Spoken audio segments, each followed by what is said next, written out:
Champions trophy cricket tournament పై కాసేపట్లో తుది నిర్ణయం తీసుకోనుంది international cricket council ICC.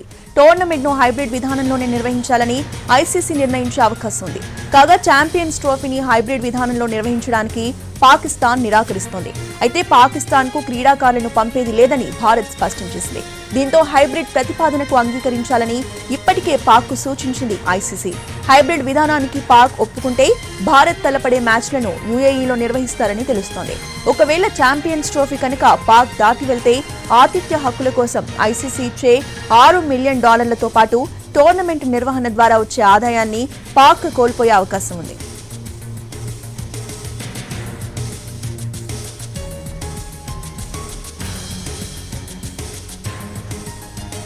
Champions trophy cricket tournament పై కాసేపట్లో తుది నిర్ణయం తీసుకోనుంది ఇంటర్నేషనల్ క్రికెట్ కౌన్సిల్ ఐసీసీ.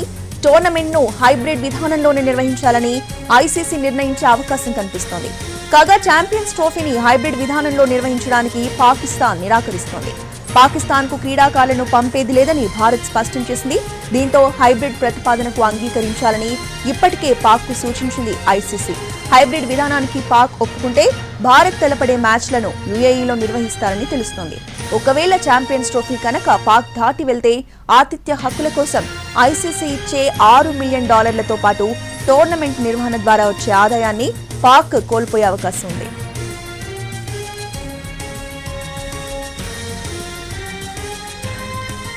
మరి కాసేపట్లోనే ఛాంపియన్స్ ట్రోఫీ క్రికెట్ టోర్నమెంట్ పై తుది నిర్ణయం వెలువడనుంది. ఇదే అంశంపై పూర్తి అప్డేట్స్ ని మా ప్రతినిధి రవి అందిస్తారు. రవి, రోజా, ఛాంపియన్స్ ట్రోఫీలో భారత్ పాల్గొంటుందా లేదా అనే దానిపైన కాసేపట్లో ఉత్కంఠ వీడనుంది. ఐసీసీ తన నిర్ణయాన్ని కూడా చెప్పబోతుంది. ముఖ్యంగా హైబ్రిడ్ విధానంపై ఐసీసీ కూడా మొగ్గు చూపించినట్లుగా తెలుస్తోంది. నిన్న జరిగినటువంటి సమావేశంలో కూడా భారత్ సూచించినటువంటి హైబ్రిడ్ విధానాన్ని ఐసీసీ కూడా పీసీబీ ముందు ఉంచింది. కానీ పాకిస్తాన్ క్రికెట్ బోర్డు మాత్రం ఇందుకు అంగీకరించింది.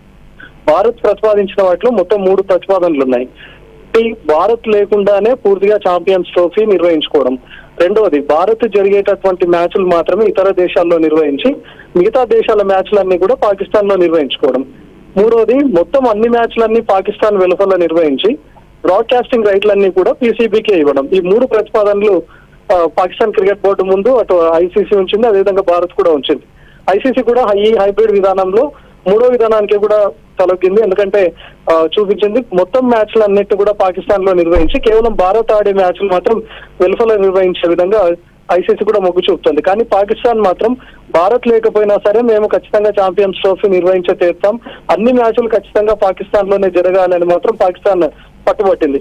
ఐసీసీ ఇప్పటికే పీసీబీని కూడా హెచ్చరించింది. ఖచ్చితంగా భారత్ సూచించినటువంటి ప్రతిపాదనలు అన్ని దేశాల మ్యాచ్లను పాకిస్తాన్ లో నిర్వహించి భారత్ ఆడే మ్యాచ్లను మాత్రం యూఏఈలో నిర్వహిద్దామని చెప్పి ఐసీసీ పాకిస్తాన్ కి చెప్పినట్లుగా తెలుస్తోంది. ఈ విధానం పైనే క్లారిటీ కూడా రాబోతోంది. ఒకవేళ ఇందుకు పాకిస్తాన్ క్రికెట్ బోర్డు ఒప్పుకున్నా లేకపోతే ఐసీసీ ఇదే నిర్ణయానికి కూడా కట్టుబడి ఉన్నా భారత్ ఆడే మ్యాచ్లన్నీ కూడా యూఏఈలో జరిగే విధంగా కూడా అవకాశం ఉంది. రోజా, అంటే ఒకవేళ పాకిస్తాన్ దీన్ని కనుక ఒప్పుకోకపోతే భారత్ ఎలాంటి డెసిషన్ తీసుకునే అవకాశం ఉంది రవి? పాకిస్తాన్ ఖచ్చితంగా ఒప్పుకొని తీరాల్సింది. ఎందుకంటే ఛాంపియన్స్ ట్రోఫీ నిర్వహణకు గాను ఐసీసీ $60 మిలియన్ల పాకిస్తాన్ కి ఇస్తుంది. ఒకవేళ పాకిస్తాన్ కనుక ఒప్పుకోతే ఈ డబ్బులను కోల్పోయే అవకాశం ఉంటుంది. మ్యాచ్ల నిర్వహణ ద్వారా పాకిస్తాన్ కు వచ్చేటటువంటి ఆదాయం కూడా కోల్పోతుంది. మిగతా భారత్ తో పాటు మిగతా దేశాలు కూడా ఛాంపియన్స్ ట్రోఫీలో పార్టిసిపేట్ చేస్తున్నాయి కాబట్టి ఆ దేశాలు కూడా భారత్ సూచించినటువంటి ప్రతిపాదన వైపే మొగ్గు చూపుతున్నాయి.